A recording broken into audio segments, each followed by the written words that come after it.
2015 में हरलाल सारण में चूरू जिला परिषद के वार्ड संख्या 16 से अपना नामांकन पत्र दाखिल श्रीमान जिला कलेक्टर महोदय और जिला निर्वाचन अधिकारी के समक्ष पेश किया था। उस निर्वाचन फॉर्म में सरकार की तरफ से ये अनिवार्य था कि जिला परिषद और पंचायत समिति के सदस्य के लिए 10वीं पास होना अनिवार्य है।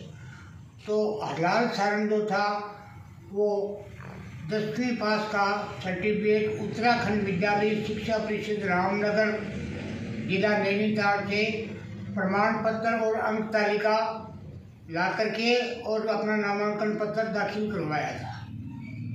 और मेरे और हरलाल सारण के गांव के बीच की दूरी 5-6 किलोमीटर मात्र है और हम हमेशा एक साथ रहते थे। तो मुझे को पूर्णतया भरोसा था, मुझे पता था कि हरलाल सारण ने 8वीं से आगे कभी भी कोई पढ़ाई नहीं की। जब मैंने श्रीमान जिला कलेक्टर महोदय से नामांकन पत्र की सूचना के अधिकार की अधिसूचना 2005 के अंतर्गत सूचना मांगी, तो कलेक्टर साहब ने मुझे उसके फॉर्म की नकल प्रदान कर दी। तो उसमें मैंने देखा तो उत्तराखंड विद्यालय शिक्षा परिषद रामनगर का प्रमाण पत्र और अंक तालिका लगी हुई थी। तो उसके बाद में मैं उत्तराखंड गया। उत्तराखंड में मैं बोर्ड में जाकर के सर्टिफिकेट और अंक तालिका के सत्यापन के लिए सूचना के अधिकार में उनसे सूचना चाहिए। तो उत्तराखंड बोर्ड के अपर सचिव लोक सूचना अधिकारी ने मेरे को सूचना दी कि ये प्रमाण पत्र के बारे में अलग प्रपत्र भरो और अंक तालिका के बारे में अलग प्रपत्र भरो। मैंने 2 पोस्टल आर्डर लिए और प्रपत्र 1 में दोनों की अलग अलग सूचनाएं मांगी। तो पहली सूचना मेरे को 23/3/2015 को अपर सचिव लोक सूचना अधिकारी ने प्रमाण पत्र के बारे में दी, जिसमें रोल नंबर 14,94,335 अंकित थे।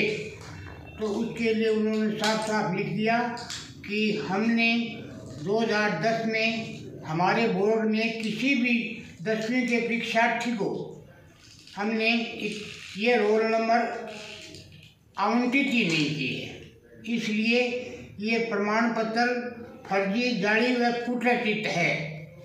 और अंक तालिका के बारे में दूसरा फॉर्म मैंने उनको जमा करवा दिया, जिसका उत्तर उन्होंने 4/4/2015 को डाक द्वारा भेजी गई रजिस्ट्री में उत्तर भेजा। उन्होंने कहा कि holy angel senior secondary school Rishikesh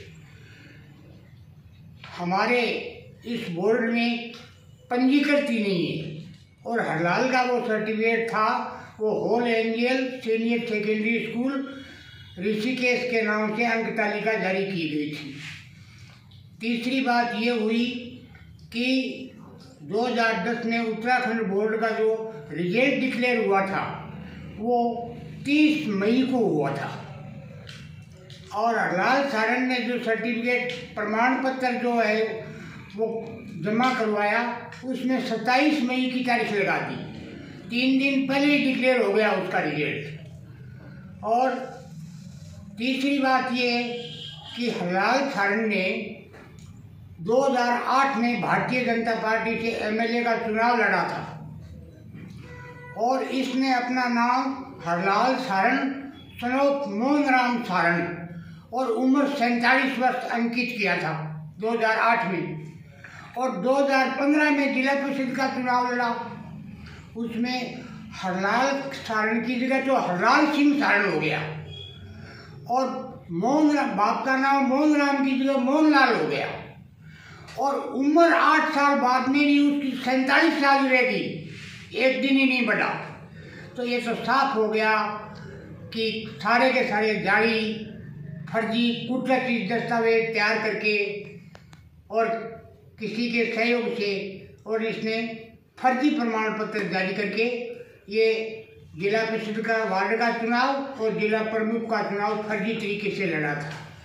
उसके लिए मैंने माननीय उच्च न्यायालय में रिट दायर की थी। रिट का ये हुआ कब की थी रिट आपने? हाँ जी, रिट कब दायर की थी? 2015 में कर दी थी।